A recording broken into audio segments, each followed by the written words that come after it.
নমস্কার। যুক্তি তর্ক সঙ্গে অর্কয়ে আপনাদের স্বাগত। আপনাদের সঙ্গে আমি অর্কপ্রভ সরকার। শেষ পর্যন্ত ঝুলি থেকে বেড়ালটা বেরিয়ে এলো, তবে নতুন কিছু তথ্য আমাদের সামনে আসেনি। এগুলো আমরা জানতাম যে মুর্শিদাবাদের শামশেরগঞ্জে ধুলিয়ানে যে ঘটনা ঘটেছে সেটা পরিকল্পিত এবং শাসক দলের স্থানীয় নেতৃত্বের মদত ছিল, এবং এর পিছনেও রাজনৈতিক অঙ্ক আছে। যেখানে এই ঘটনাগুলো ঘটেছে সেই দুটো ওয়ার্ডে লোকসভা ভোটের নিরিখে তৃণমূল পিছিয়ে ছিল, কংগ্রেস এগিয়েছিল।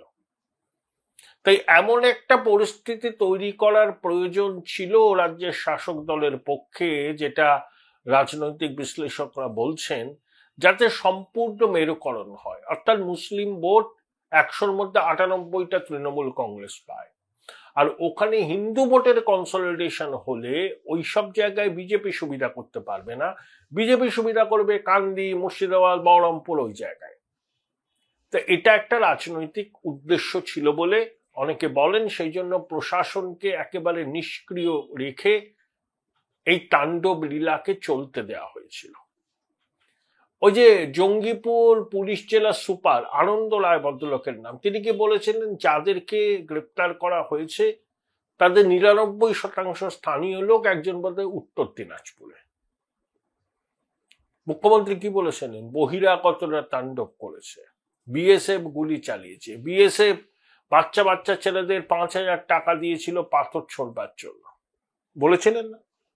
হাইকোর্টে মামলা হয়েছিল, প্রধান বিচারপতি একটা ডিভিশন বেঞ্চ গঠন করে, সেই ডিভিশন বেঞ্চ 3 সদস্যের ফ্যাক্ট ফাইন্ডিং মিশন তৈরি করে, যার মধ্যে জাতীয় মানবাধিকার কমিশনের রেজিস্ট্রার, হাইকোর্টের জুডিশিয়াল সার্ভিসের লোকজন 3 জন ছিলেন। তারা একটা 13 পাতা রিপোর্ট দিয়েছেন, এবং সেই 13 পাতার রিপোর্টের মোদ্দা কথা হচ্ছে, ক্রাক্স অফ দ্য ম্যাটার, রাজ্যের শাসক দলের স্থানীয় জনপ্রতিনিধিরা এই হিংসায় যুক্ত ছিলেন, তারা মদত দিয়েছেন, দুষ্কৃতীদের উৎসাহিত করেছেন, এবং পুলিশ নীরব দর্শকের ভূমিকায় ছিল। রাধা গোবিন্দ দাস, চন্দন দাসের মৃতদেহ রাস্তায় পড়েছিল, সেখানকার মানুষ বলছে বারবার পুলিশকে ফোন করলেও পুলিশ আসেনি, থানা কিন্তু খুব একটা বেশি দূরে ছিল না। অর্থাৎ এটা পরিকল্পিত। মাননীয়া বলেছিলেন না, আমি সব জানি, সংবাদ মাধ্যম ভুল ন্যারেটিভ তুলে ধরছে, আরো কিছু তথ্য আসলে তিনি সব ফাঁস করে দেবেন। ঘটনাস্থলে গেলেন 1 মাস পরে, তাও তো ওই মুর্শিদাবাদে আর বিডিও অফিসে বসে কাজ সারলেন, কারণ উনি জানেন কি হয়েছে। শাক দিয়ে মাছ ডাকার পুরনো অভ্যাসনার দীর্ঘদিন, এবং উনি একটা স্টেট অফ ডিনায়ালে থাকেন, কদাচিৎ সত্যি কথা বলেন, এটা বাস্তব। তা এখন ওই ফ্যাক্ট ফাইন্ডিং কমিশনের রিপোর্টে তো আসল সত্যটা জানা গেল। ঝুলি থেকে তো বেড়ালটা বেরিয়ে এলো, বিড়ালটাকে তো আর লুকিয়ে রাখতে পারলেন না মাননীয়া এবং তার সঙ্গী সাথীরা। উনি কখনো না দায় নেন না, জানেন তো। সরকারের কোনো যদি অ্যাচিভমেন্ট, প্রশংসা পায়, সঙ্গে সঙ্গে নিজের হাসি মুখের ছবি সংবাদপত্রে, টিভি চ্যানেলে, সমাজ মাধ্যমে। আর সরকার কোনো দুষ্কর্ম করলে বিরোধীদের দোষ, আদালত, আইনজীবী, সংবাদ মাধ্যম, উনি জানেন না, কিচ্ছু জানেন না।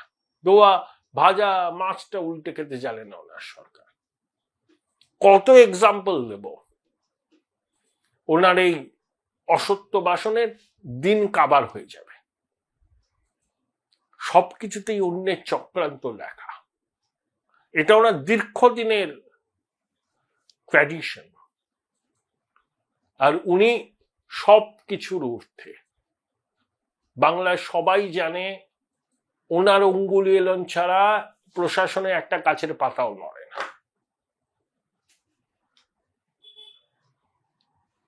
স্বীকার করতে দোষ কি যে আমাদের দলের কিছু লোক এর সঙ্গে যুক্ত ছিল।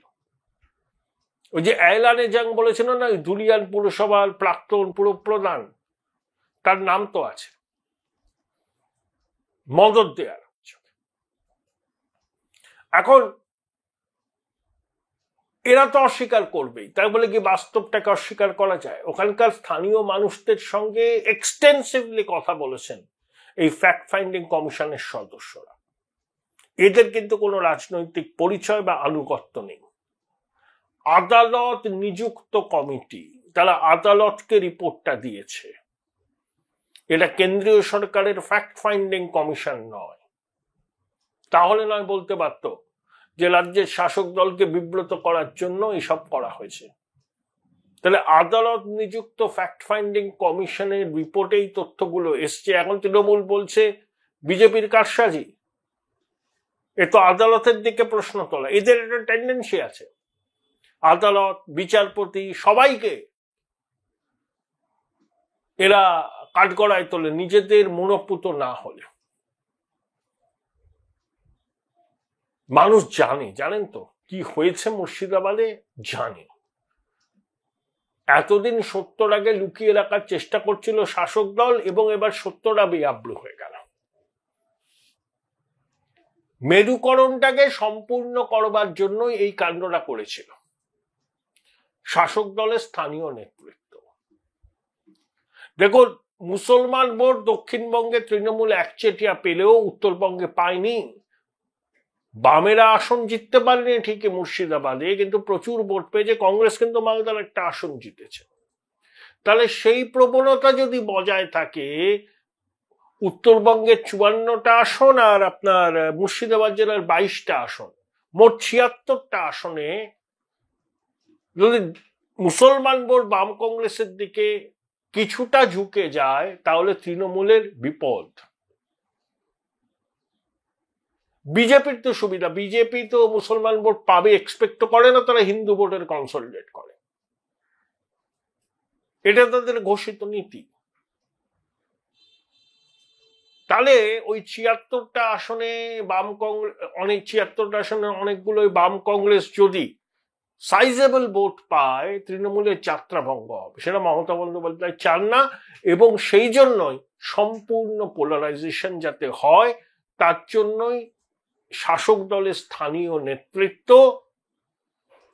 এই কাণ্ডটা করেছেন বলে অনেক এক্সপার্ট বলছেন। এবং ফ্যাক্ট ফাইন্ডিং কমিশনের রিপোর্টে তো তৃণমূলের স্থানীয় নেতৃত্বের দিকে সরাসরি আঙুল তোলা হয়েছে যে তারা responsible, police responsible.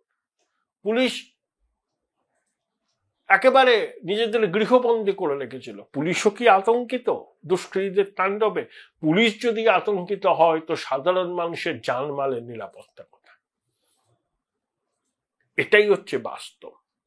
Join Indian Institute of Hotel Management now. Right choice, right decision. এই সত্যটা বেরিয়ে এসছে বলে তৃণমূলের গায়ে চালা হচ্ছে। দেখুন, এ তো একটা আসপেক্ট।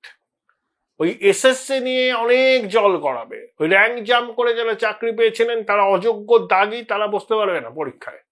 এটা সুপ্রিম কোর্ট জানিয়ে দিয়েছে। প্রাথমিক শিক্ষায় শিক্ষক নিয়োগে দুর্নীতির সওয়াল জবাব চলছে আদালতে। সেখানে প্রাথমিক শিক্ষা পর্ষদ কি বলছে জানেন? যে নিয়ম ভঙ্গ করার অর্থ নাকি দুর্নীতি নয়। তাই দুর্নীতির অর্থ কি? নিয়ম ভঙ্গই বা হলো কেন? মেনে নিচ্ছে নিয়ম ভঙ্গ হয়েছে। মমতা ব্যানার্জির হাতে। আপনি কালকেও সুপ্রিম কোর্টে যারা গেছিল র্যাঙ্ক জাম্প নিয়ে, তার অর্ডার দেখেছেন। শুক্রবারও আরেকটা কেস আছে। স্ট্যান্ড তো খুব ক্লিয়ার। যোগ্য অযোগ্য বাছাই করে তালিকা দিয়েই রিভিউতে গেলে কিছু হবে, জেনারেল রিভিউতে কিছু হবে না। প্রত্যেকবারই নানাভাবে সুপ্রিম কোর্ট বলছে যে অযোগ্য মানে অযোগ্য। পুরো বিষয়টা মমতা ব্যানার্জির হাতে। এবং কালকে পরশুদিন প্রাইমারি হিয়ারিং এ দেখেছেন এজি কি বলেছে।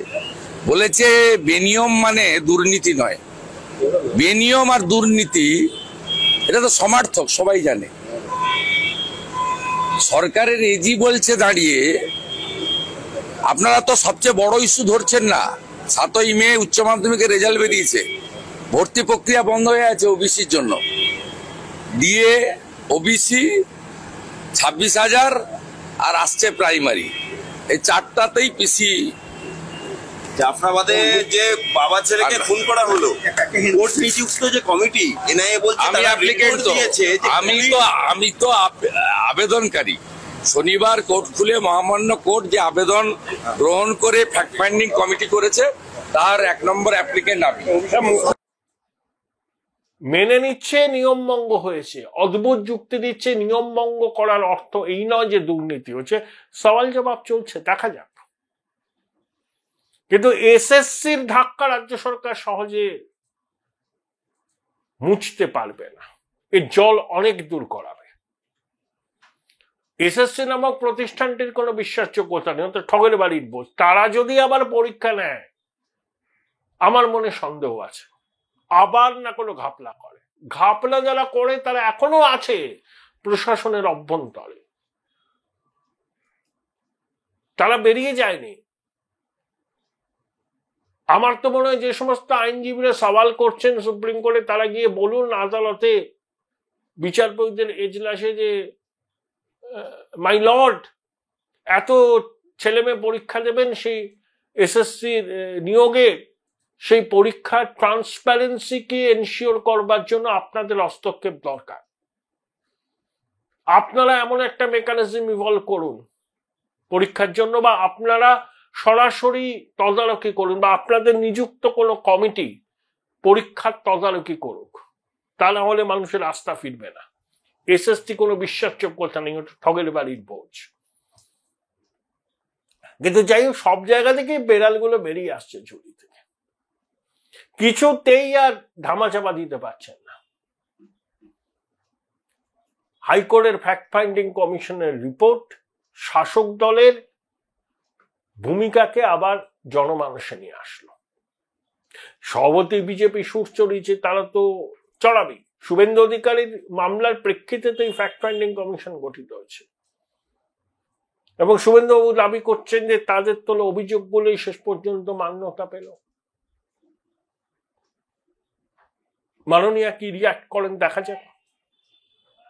তিনি তো বলেন আদালতের বিষয় নিয়ে আমি কোনো কথা বলি না, কিন্তু এটা আদালতের গঠন করা কমিটির রিপোর্ট। সব জানতা মুখপাত্র সবকিছু বলেন, ওনার কথা গুরুত্ব দেওয়ার দরকার নেই। কিন্তু মাননীয়া তো বললেন যে আমি আদালতের বিষয়ে কোনো কথা বলি না। এখন তিনি মুখ খোলেন কিনা সেদিকে নজর দিতেই হবে।